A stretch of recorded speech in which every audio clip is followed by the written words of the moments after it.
Narito ang 7 prinsipyo na makakapagbago ng buhay mo, mga gabay, na kapag isinabuhay mo araw-araw, ay makakatulong sa paghubog ng mas makahulugan, masaya, at matagumpay na buhay. 1. Maging tapat sa iyong sarili. Kilalanin mo ang sarili mo at doon magsisimula ang tunay na pagbabago. Hindi mo kailangang magpanggap para matanggap ng iba.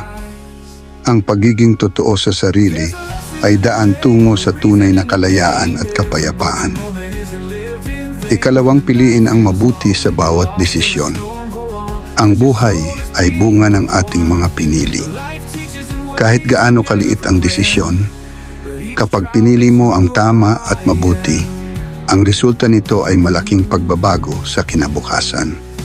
3. Magpatawad sa iba at sa iyong sarili.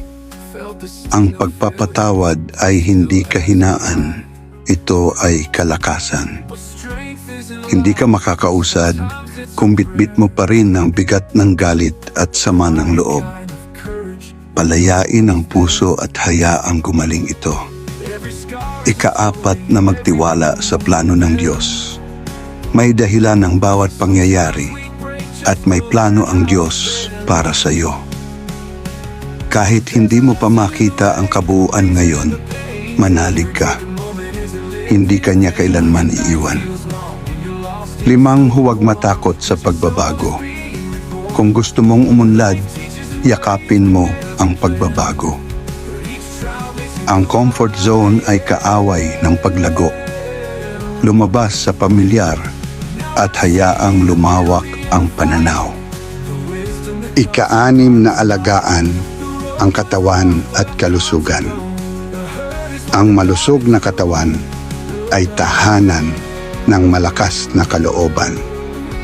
Hindi mo kayang abutin ang iyong mga pangarap kung lagi kang may sakit. Pahalagahan ang sarili pisikal, emosyonal, at mental. 7. Maglingkod at magbahagi ng pagmamahal. Ang tunay na kasiyahan ay nasa pagbibigay, hindi sa pagtanggap. Ang pagbibigay ng oras, tulong, at malasakit sa kapwa ay nagpapalalim sa saysay ng ating buhay.